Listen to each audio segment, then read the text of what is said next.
hadday waxooda kugu shubaan weligeed ku dirin waxaad adigu gacantaada ku qabsato iyo maskaxdaada iyo taladaada iyo garashadaada waxaad ku qabsatay wax ku deeqi kara intaasaa jira oo uu la jiro iimaan iyo kalsooni aad naftaada iyo dalkaaga iyo diintaada ku qabto wax kaloo ku deeqi karaan Soomaaliya dantaada u jeeso iska daa indhaha u taagayso dalal kaleeto iyo wixii ka imaanay warka ayaynu tabcanay beereenaan tabcan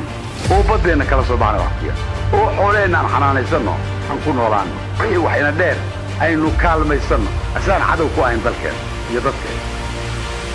arinu intaas weey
waad ogtiin macashadu meesha ay sii maray haddaynaan annagu inta marada dhexda ku xiranno adkaysano aynaan tabcina weligaan ka bixi mayno gun iyo gacan horsi baan u dhammaanayna ma gun iyo gacan horsi baan ku jiri karna insaanku sharaf buu leeyahay karaam buu leeyahay oo maanu inta ilaaheen uskanno iyo nafteenna maynu qof iyo yaanba inta qaad waa ka halkaa dow ka baxaya maanu wax ku abuurno bal qof walba gurigiisa muu ku abuur geed lima inuu bixiyeen kalaatee oo geed babaaya ku abuuro oo geed cambaa ku abuuro waa baxaya qof gurigiisa usan baxay waxaan kaga bixi karnaa inaanu u jeedsano tacab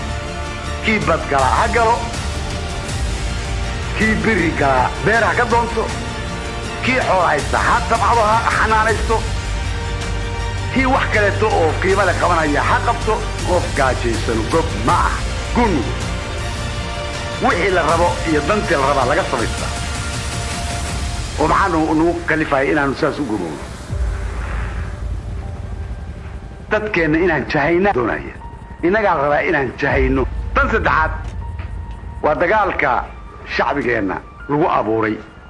in maanta 16 sano kadib oo dulligii foosh xumaa aynu ka soo baxnay dad ahaan iyo qaran ahaanba haddana la doonaya dib in loogu celiyo qabiilkii xumaa